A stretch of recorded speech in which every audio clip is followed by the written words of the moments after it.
वास्तुशास्त्र जीवन की कई परेशानियों को दूर करने के लिए जाना जाता है। सिर्फ भारत ही नहीं बल्कि चीन में भी वास्तु विज्ञान को काफी महत्व दिया जाता है। चीन के वास्तुशास्त्र को फेंग शुई कहा जाता है।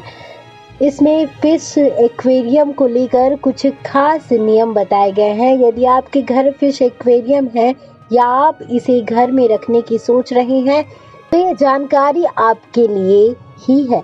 घर में मछलियों को रखना बड़ा शुभ माना जाता है। इससे घर की नेगेटिव एनर्जी और आलस वाला माहौल समाप्त हो जाता है। इतना ही नहीं, यदि आपके घर में फिश एक्वेरियम है तो आपको स्ट्रेस भी कम होगा। कहा जाता है कि इन मछलियों को तैरता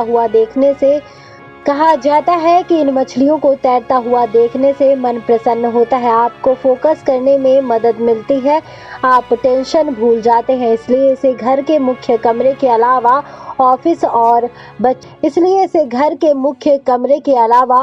और बच्चों के स्टडी रूम में भी रखा जा सकता है। फिश एक्वेरियम से आपके घर खुशियां आती हैं। इतना ही नहीं कोई भी परेशानी हो वह भी इसे रखने से टल जाती है। फेंग शुई में मछली को सफलता और व्यवसाय में लाभ का प्रतीक माना गया है। फेंग शुई में फिश एक्वेरियम को लेकर कुछ नियम बताए गए हैं। यदि आप इन नियमों का पालन नहीं करते हैं फेंग शुई में फिश एक्वेरियम को लेकर कुछ नियम बताए गए हैं। यदि आप इन नियमों का पालन करते हैं तो आप धन लाभ होता है। तो चलिए बताते हैं आपको कि इससे जुड़े नियम क्या क्या हैं। फिश एक्वेरियम को भूलकर भी किचन में नहीं रखना चाहिए। बता दें आपको कि फिश एक्वेरियम को भूलकर भी किचन में नहीं रखना चाहिए। इसकी वजह यह है कि किचन में अग्नि तत्व का है,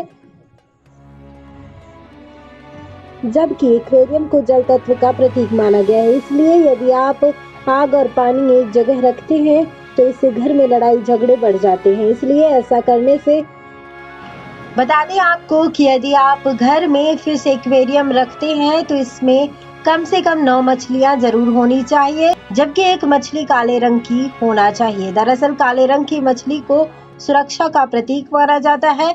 ये आपकी नकारात्मक शक्तियों से रक्षा करती है। बता दें आपको कि एक्वेरियम में कुछ समय के अंतराल पर मछलियां मरती रहती हैं। ऐसे में आपको मरी हुई मछली को जितना जल्दी हो सके हटा देना चाहिए। यहाँ ध्यान देने वाली बात यह है कि जिस रंग की मछली मरी है आपको उसी रंग